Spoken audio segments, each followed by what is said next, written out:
Hello everyone, welcome back to our YouTube channel in our weekly programs intensive course with FA collaboration.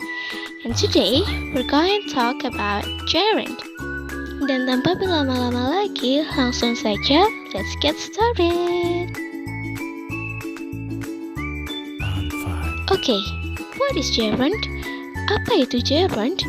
Gerund adalah kata kerja yang berubah fungsi menjadi kata benda dengan cara menambahkan ing di akhir kata kerjanya.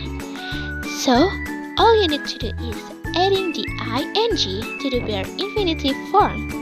It's pretty easy, right? And the next question is, how and when do we use gerunds? Jadi kapan dan bagaimana cara kita menggunakan gerunds? So, just like nouns, gerunds can be also used in many different situations. Gerund dapat digunakan di berbagai situasi yang berbeda. Jadi, untuk menjawab pertanyaan how, gerunds can be used as subject, as object, and as complement. Dan untuk menjawab pertanyaan when, kapan, gerund can be used after certain verbs, after certain phrases, after preposition, and after possessive adjective. Nah, itu tadi merupakan macam-macam penggunaan dari gerund. Banyak kan? Setelah ini, kita akan membahas lebih detail untuk setiap penggunaannya. So, keep on watching ya. Penggunaan gerund yang pertama adalah a subject. Gerund dapat digunakan sebagai subjek di dalam sebuah kalimat. Contohnya, singing makes us happy. Brushing your teeth is important. Penggunaan yang kedua adalah a subject. Selain sebagai subjek, gerund juga bisa digunakan sebagai objek di dalam sebuah kalimat. Contohnya adalah I like dancing, I enjoy reading. Perlu diketahui, subjek atau objek gerund yang ada pada kalimat tidak menunjukkan kegiatan tersebut sedang dilakukan, melainkan kata tersebut hanya menyatakan bentuk kegiatannya saja. Oke, selanjutnya adalah penggunaan gerund yang ketiga, yaitu as complement. Jadi, gerund ini juga bisa dapat digunakan sebagai kata pelengkap. Contohnya adalah my hobby is traveling, his job is driving a bus.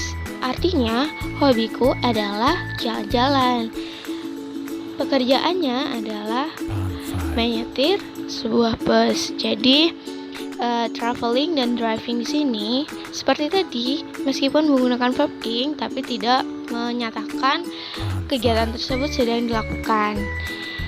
Oke, next adalah penggunaan gerund yang keempat, yaitu after certain verb. Jadi di sini gerund ini dapat digunakan setelah kata kerja tertentu. Lalu apa aja sih kata kerjanya?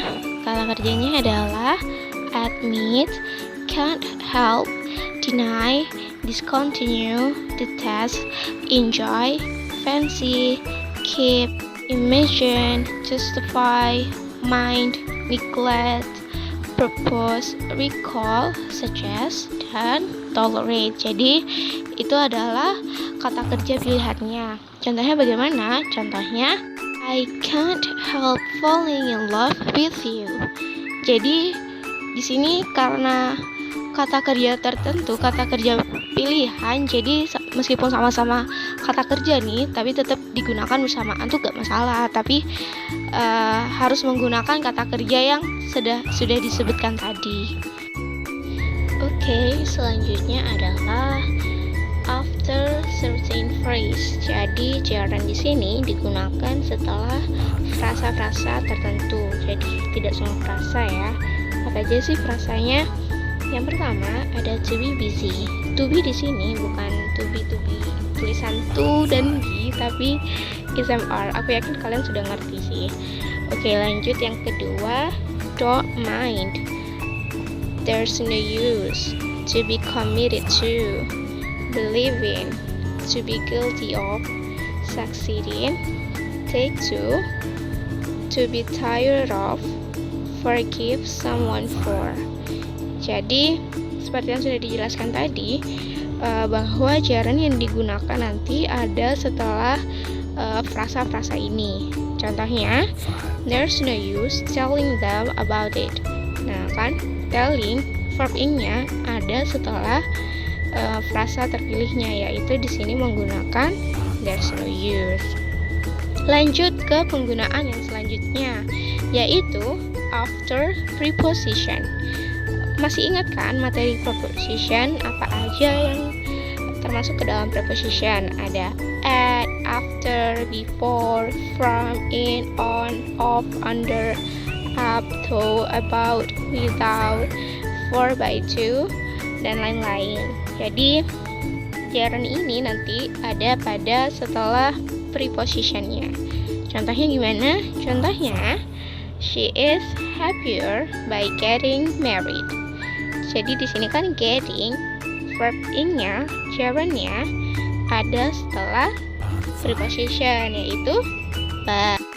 Untuk penggunaan yang selanjutnya, yang terakhir, yaitu after possessive adjective. Aku yakin kalian sudah pada paham apa sih possessive adjective itu. Buat yang lupa, jadi possessive adjective adalah kata ganti. Kayak he jadi his, terus she jadi her, dan seterusnya. Jadi nanti gerund di sini diletakkan setelah after possessive adjective-nya. Contoh nih, he's coming making surprise. Coming di sini meskipun menggunakan verb ing, tapi bukan maksudnya dia sedang datang, tapi kedatangannya itu. Lalu contoh yang kedua, I could hear her crying. Di sini artinya bukan aku dapat mendengar dia sedang menangis, tapi aku dapat mendengar tangisannya. Nah, jadi fungsinya bukan menjelaskan sedang terjadi kegiatannya, tapi menjelaskan kegiatannya seperti apa. Seperti itu ya. Diingat-ingat, oke? And that's all for today. Jangan lupa buat teman-teman semua terus pantengin akun sosial media Efek Collaboration karena akan banyak hal yang seru dan pastinya menarik. Dan jangan lupa like, comment, and subscribe. Thank you. See you next time.